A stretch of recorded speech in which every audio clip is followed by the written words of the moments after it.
So I've decided that from now on, each video will have a theme. Instead of just going over a whole bunch of random stuff, I'm going to go over a particular thing. So for this video, it's going to be the second clearing, or clearing B, or clearing 2, or whatever you want to call it. This also does mean that I will be doing more full character analysis in the future. Anyway, what I'd like to start off with is these trees. Now, these trees are dead wood. If you don't know what dead wood is, it's a form of wood used in a lot of mod packs. Sometimes it can be used the same as normal wood. Most of the time, it's just completely useless. Anyway, what interests me is that this is dead wood of the warped fungus. Now, the warped fungus are those blue trees that you find in the nether. They spawn in their own biomes, and they're one of only 2 trees, I think, that spawn in the nether. Anyway, the reason why this interests me is that in a burning memory, which is part of Crow lore, it shows that the trees are oak. I was like, why are the trees oak, and why are there warped fungus trees here in the first place? So I could have just been lazy and gone, oh, they're just using the warped fungus dead wood for aesthetic purposes because they think it looks better. But I don't do that. That's the easy answer.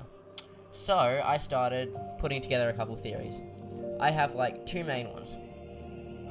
The first one is more interesting, so I'm gonna go through it now. Anyway, so the theory is that these oak trees grew around the dead trunks of the warped fungus trees. And trees can do this.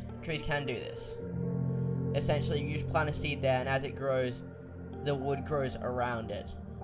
And I'm assuming that the warped fungus trees are actually thin because they're funguses, and since they're dead, but there's no way to show that in Minecraft, so they have to use full width logs. So if the oak trees have grown around this as a shell, then why were there warped fungus trees there in the first place? Well, if you haven't watched this video, I encourage you to go watch it. It explains some of the stuff that I'll be talking about here. In simpler terms, one of the theories in here were that originally there was 1 demon clearing where all the demons were put, 1 angel clearing, and 2 human clearings. The angel clearing was yet to be found. However, I think I was wrong. Now, I think it's kind of obvious that Akko and Kyle's clearing was one of the demon ones, but what if this one was as well?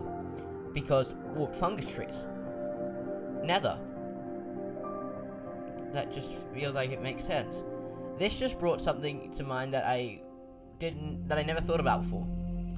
If it's a disease that they're trying to cure, or if it's something to do with humans, right? Which I'm assuming because Ash was a human. Then why are there even demons and angels there in the first place?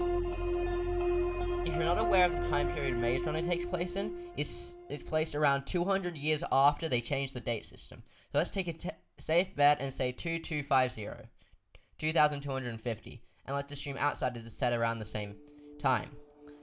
So in this time, if there's this disease going around, right?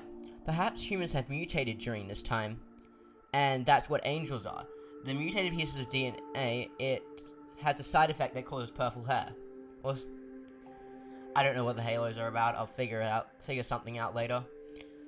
And these people are regarded as angels because, well, A, they look like them, and B, they're like last hope for humanity because they're immune to the disease. Now for demons, right? I think demons are a group of prehistoric humans, like cavemen, that got through a nether portal, then it got blown up by a ghast or something, and they got stuck there. Anyway, over time, they evolved to be demons. Over time, more and more humans have just visited the nether in general, and it's been seen as, like, hell and all that, right? And so the creatures that live there are automatically associated with evil because the nether is associated with evil. So that explains why the stereotypes for demon is evil when they're actually just people, and usually good people. Also, diseases are often originating in one species, but can be transferred. For example, a human can be given rabies from an animal that has contracted the disease and bitten them.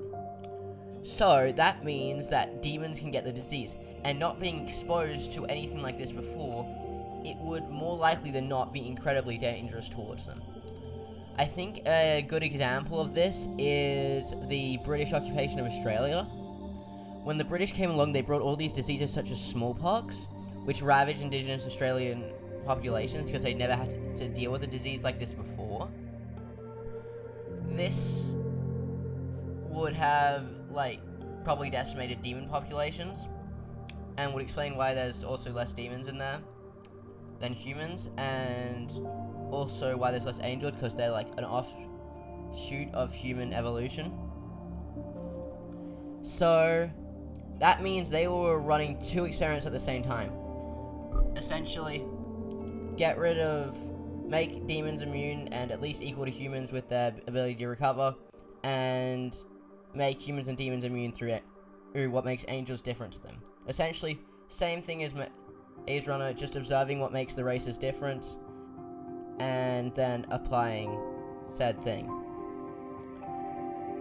So, now that that's over with, the second theory, which is a lot less likely, and I don't like it as much because it definitely leaves a lot of holes.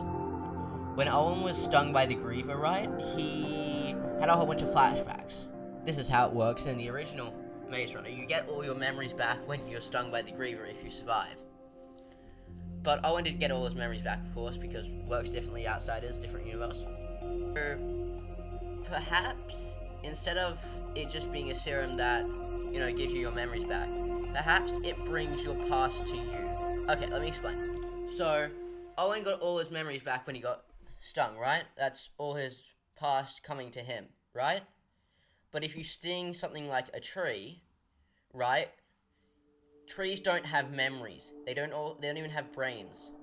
So, maybe it would awaken latent DNA strands. And so as the trees were dying, they warped into warped fungus trees as their latent DNA is being activated. Like I said, a lot shakier. I don't know. Another thing I wanted to talk about is something I thought that was a bit odd. The first clearing started out with that weird sword shrine, a tent, and some ruins. That's it. Whereas the second clearing has things like stoves, couches. Magic shows all this, right? I think this illustrates 2 different types of people. Warriors, people that are going into the maze to get out, and people who are just trying to survive and live a life. Let me explain. So, almost everyone in the second clearing only goes into the maze because of necessity or getting something to advantage them in the clearing. Soup goes in there for potion ingredients. Beck goes in there because people, people won't be very happy to see her. She comes back. Magic goes in there to see Ash and hope she's alive. Crow, it doesn't, but Crow it's very, very changed from what he was in clearing 2 when the whole thing started. And Angel doesn't really go in.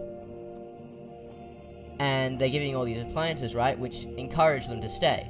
Whereas the first clearing is given a sword. Now, if you're not a Bex watcher, it's the spoilers for how Bex knows how to kill the creatures. Okay, so this sword can kill the creatures, right? So you give it to the clearing that is more likely to go out and kill the creatures, right? So they've hit all the people that would be less content with staying there and there. And of course, there are differences, like Squidney wants to stay in there, but Squidney's dead. Anyway, that's all from me. Next video is on Ori.